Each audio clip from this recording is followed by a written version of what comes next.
Hey there, thanks so much for tuning into Duck Bricks. I'm Chris, and today we have some really exciting breaking LEGO news. LEGO has just announced that in collaboration with Bricklink, which is the website they now actually own, they will be hosting another round of the Bricklink AFOL Designer Program sets for pre-order, and thankfully, hopefully, it will be with a little bit less bugs this time. So in case you aren't aware, they initially held an invitational series where rejected LEGO idea sets could have the chance to actually be made into official LEGO models, like the Castle in the Forest set here, which was one of the most popular models from the program. Now, the way that this worked is that they essentially had a series of different models that were available for pre-order, and depending on which ones got crowdfunded first, essentially only the first few that got crowdfunded first would actually be made into official sets, and the rest of them unfortunately would not be made. So of course this did cause a little bit of controversy because there were a lot of arguments in the LEGO community about why certain models were kind of funded before others. But at the end of the day, it was pretty much just open season. Everybody had an equal playing field in terms of being able to purchase sets. And of course, notably, unfortunately, the Legend of the Bionicle set was actually up for production for the Invitational Wave, but was not produced and unfortunately did not make the crowdfunding cut, lost out to the Kakapo and some other sets. But what's really cool is that LEGO has officially just announced a few minutes ago, actually, at least at the time of them recording this video, that they will be doing Series 1, making this a permanent program, which is really exciting. So here's all the details. There will be a few changes to support the new program, which is similar to the Invitational, which launched back in 2021, but with a few changes and kind of quality of life updates. So the first thing is that all sets of the 5 designs will get 3,000 pre-orders. So as long as each set gets 3,000 pre-orders, they will be produced and up to 20,000 sets will be made. So this is different from the original thing where if they didn't get enough pre-orders then or ran out of time in terms of getting funding, then they wouldn't be made. Now it's saying that as long as they get at least 3,000 pre-orders, they are guaranteed to be made, which is great, because that solves one of the biggest problems, which essentially pitted projects against each other, saying that, oh, if you don't buy the castle fast enough, then maybe it's going to get beat by something else, or if you don't buy Bionicle fast enough, it's going to get beat by another model. And so this basically removes a lot of those issues, which is fantastic. Here you can see just some other of the models that were from the AFOL Designer Program, like the Venetian houses, modular building style things, so all sorts of really great creative stuff came out of this. And that's not all, because there's actually quite a lot more. Submissions, they're accepting submissions for these, will start at around 53 days from today. So the exact timetable is that they actually recommend that folks start creating their designs starting today, and in February 2023, you have to design your models in Studio, which is the online digital LEGO building program, follow their submission guidelines, which I've linked in the description below, and it is open submission starting February 1st to February 28, 2023.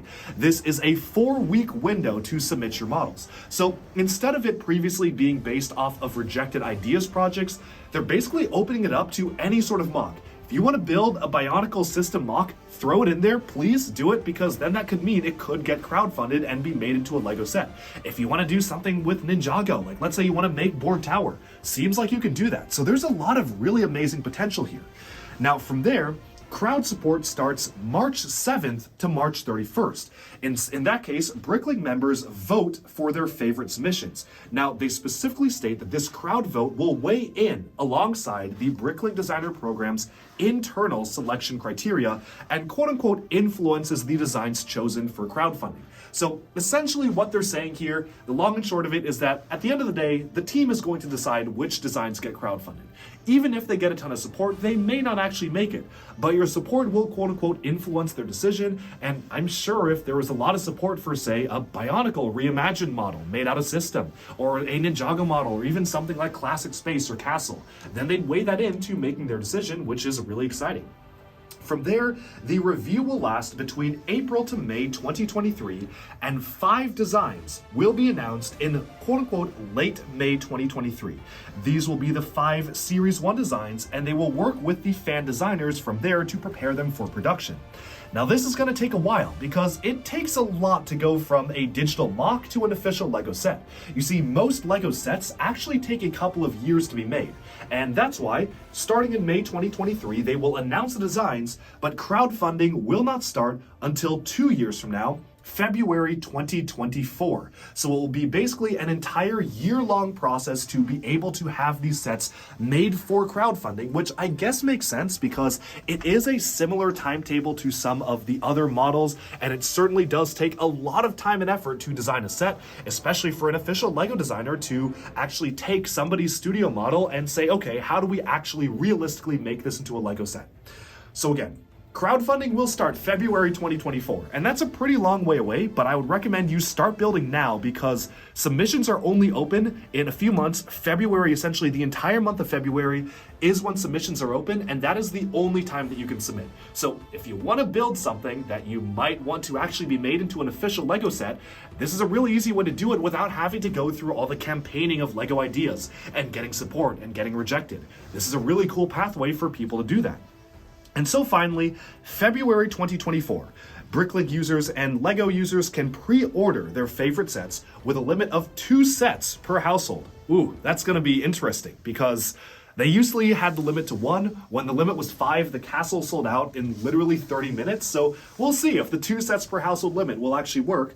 All sets that receive over 3,000 pre-orders will be produced. So they're not competing against each other, and again, up to 20,000 of each set will be manufactured during a limited one-time production run. Lastly, when will you actually get these sets? Production and shipping will happen between summer to fall of 2024.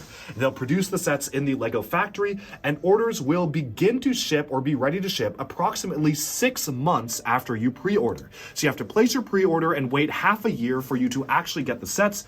Now, they do say actual dates and shipping times may vary. I personally pre-ordered stuff like 2 years ago and I still haven't gotten them, so they do take a very, very long time. You may just get surprised when they charge your bank literally a year or 2 after you actually purchase it, which I know has happened to me quite a few times, but eventually it will get to you. Again, this is a really interesting process of crowdfunding LEGO sets that's unlike anything that we've really ever seen from LEGO other than the preliminary round. And so, I do want to know, what do you think of this program? This is really, really exciting that they are actually making this a real thing. I kind of wish that they would still make it off of rejected idea sets because I felt like that was a really cool way to actually do things, but maybe they just wanted to have it open to other mocks, which is great. I'm kind of curious now how this differs exactly from LEGO Ideas in terms of if you're going to submit a project. LEGO Ideas obviously gets a much larger production window. They're not crowdfunded. They're definitely guaranteed to be made into a full-on set. But it also takes a long time. It takes a long time to get support. It takes a long time to get it made and get funded. And obviously it's a whole list of things that go into making sets. And sometimes, actually recently with LEGO Ideas, 30 to 40 sets will be approved for kind of this 10,000 votes, but then only like a couple of them will be made. So that's turning down many. Obviously, they're only picking 5 sets here, so it is a pretty similarly limited production window, but it does shorten the amount of time for you as a builder to campaign for your products. If you started building something today, or better yet, if you had a model today that you want to submit to it, if you're ready to go by February 1st, you are in the running. You're in the running for submission. There is no campaigning you need to do. That's it. Of course, there is the crowd voting period between March to May, but again, they're not even going to just base it off of that. They're going to take it into consideration and then pick the 5 finalists from there. So sure, there is a bit of it that has to do with campaigning, but the real race comes down to the actual crowdfunding aspect, where 3,000 people need to pre-order it in a certain amount of time to be able to get it. But thankfully, this is a lot better than before, where it was like, okay, we have 8 projects, only 5 of them are going to get made, and the first 5 to reach this 3,000 limit will get made, because then that was a little bit unfair for some projects versus others. A lot of projects did get 3,000 votes or 3,000 people paying for it, but just after earlier projects did. So I think this is a much better system. I'm certainly very excited to see where this goes. Obviously, these sets probably won't even get to you by the end of 2024. So this is going to be something that really goes out into the future, but hey, that's how LEGO set production works. It kind of gives you an inner working in terms of how long it takes to make a set. And I certainly am very, very excited that LEGO is doing this and opening up more designs for fans. Just kind of wish the limit was more than 5. But with that, we have summed up this incredible breaking news video. I'm really excited about this. I can't wait to see what people submit to the program. And again, let me know down in the comments below, do you plan to submit? What ideas do you have for the kinds of sets you can make, whether it's something completely original or something that ties back to an older LEGO theme? Adventurers would be great, something like a revamped Time Cruisers, or even something along the lines of course, you've got Bionicle, but you have all sorts of other LEGO themes that are older, like Rock Raiders and stuff like that, that I could easily see being great candidates for stuff like this. So I can't wait to see what sorts of entries there are. Obviously, all the entries will be showcased to pretty much all the users of Bricklink and Lego.com around, they said, April, May next year, so you can actually go and vote for them there. And so it's very exciting. I hope you've enjoyed this breaking news video. I'll talk to you again very soon. Thank you so much for tuning into DuckBricks. Be sure to like and subscribe for even more LEGO news, reviews, discussion, and analyses coming your way very soon. And bye for now.